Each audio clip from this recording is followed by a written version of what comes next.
Another thing that I didn't find, maybe I wasn't looking right, but which surprised me, and neither of my friends that love your music knew about, that you worked with Spike on Fully Flared, and you did Heaven there. He asked us to let him use Heaven in his film, and it wasn't just him; it was Ty Evans as well, who they did the film together, and which was, I said fine, and we let them have it, and it was kind of a little bit under the table. I was like, fuck it, just put it on the movie, don't tell anybody, it's fine. I told Gavin, I was like, I'm sorry, but I put this track on this film, but just don't tell our management right now, because it's complicated, and let's just put it on the film, it's fine. And then I asked Ty, would he be up for re-editing the footage to the song so we could create a video? And him and Spike said yes, and they then found additional footage and created this video, and that was the trade. So, because to me it is as mind-blowing as the Chris Cunningham stuff for Aphex Twin in the beginning. Like, it's really out there. Wow. I won't tell anybody what it's about. They just have to see it, but it's really fucking amazing. Well, I mean, as Spike said, that it contains 3 of the most important elements to young men. I didn't see boobs. Yeah, well, that's the one that's missed out. Slow motion explosions and skateboarding. Yeah. But I thought, well, then maybe if you just jacked it up a gear, then if it would be naked girls skateboarding, it would be more appealing for. I think it would have been out there. This is more of a universal video that appeals to both aspiring female skateboarders and male skateboarders. Back to the album. Another thing that I like, Oblivion. What a fantastic song. Who sings on there? Oh, it's me. That's what I thought. Yeah, it's me. Isn't it hard to sing yourself when you're surrounded with all these singers? I mean, yeah, it's weird when I listen to the record, because I obviously when I hear somebody like Mark Lanegan, I just think, well, what the fuck am I doing, really? But on another level, these people are also the kind of people that encourage you to do what you do and inspire you to do what you do. I think it's one of the best songs of the album. All right, thank you. Yeah. Checks in the post. I like you. We should do more interviews. No, but really, what a great song. Oh, thanks, man. No, it's good. Good to know. I had a moment of trying to do a sort of, I just like that kind of Leslie, George Harrison-y kind of sound on his vocals, so I tried to do something on the chorus. Not that I could ever compare what I'm trying to do to George Harrison, but it's quite an interesting record how it kind of got put together. Hey, inspirations for it. You sing other songs as well, right? I sing Heavy Drug, I sing On the Healing with Gavin, and then I sing Oblivion. Is this the first time that you sing, actually? No, I sang War Stories. Oh, okay, cool. Yeah, I did Hold My Hand on War Stories and Morning Rage. Cool. So you are evolving in all kinds slowly trying to evolve. I'm like... Slowly becoming a superstar? It's like... When are you acting? No, I've done, You've done your bit. I don't know what I'm doing, man, honestly. I'm just sort of trying to find my way. I'm just starting to come out of...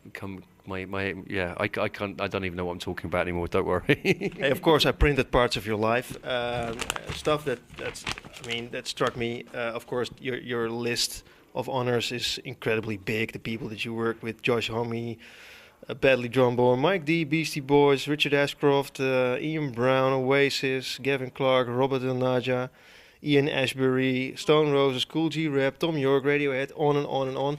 And then I find. Folks, bear with me for a second, because the list goes on, as you can see. Trouble in Paradise, theme for Euro 2008 football tournament. Yeah. Very strange thing. I watched the matches, but... Well, it was terrible, because England weren't in it. So it's like, finally we get to do the fucking European Championships, and England aren't in it. So how did it work? It was good, yeah, the BBC, we just got commissioned to do it, so... Yeah, it was cool. Wow. Yeah. Are you into that stuff? Because I mean, you do a lot of commercial stuff as well. No, we do an element of commercial stuff because it helps us fund what we do. I can't imagine that all the stuff you do makes a buck, because it's really artistic. It doesn't, to be honest with you.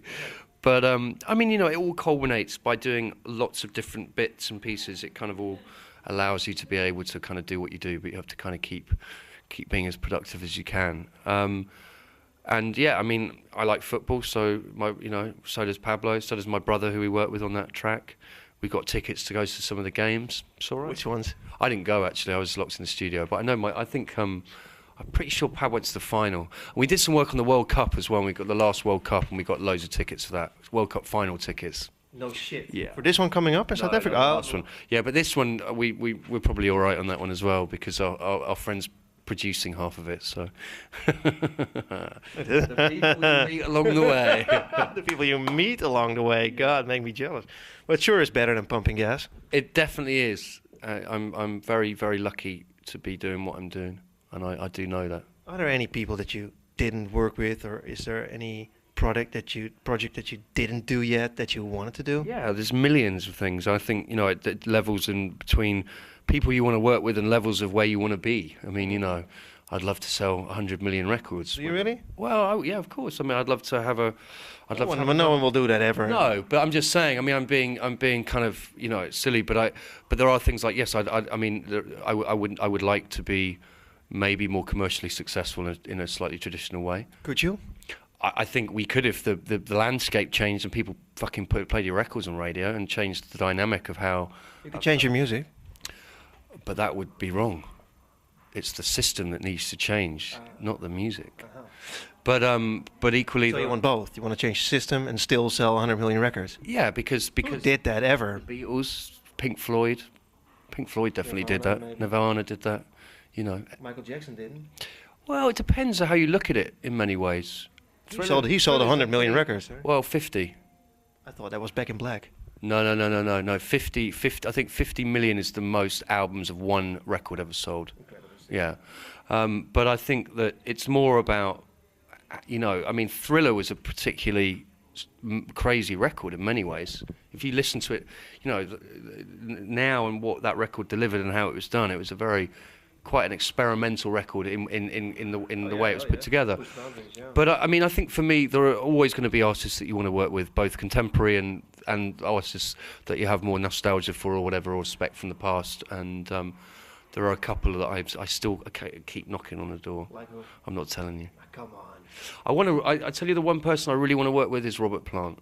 And you know, we've talked. It would be a really good mix, actually. Yeah, I really. That's the one. Did you approach him ever, or did you ever talk to him? No, I've worked with him in the past. Actually, I remixed a track of his before, and had I've spoken to him about stuff. But that's the one person I keep kind of pushing. Yeah.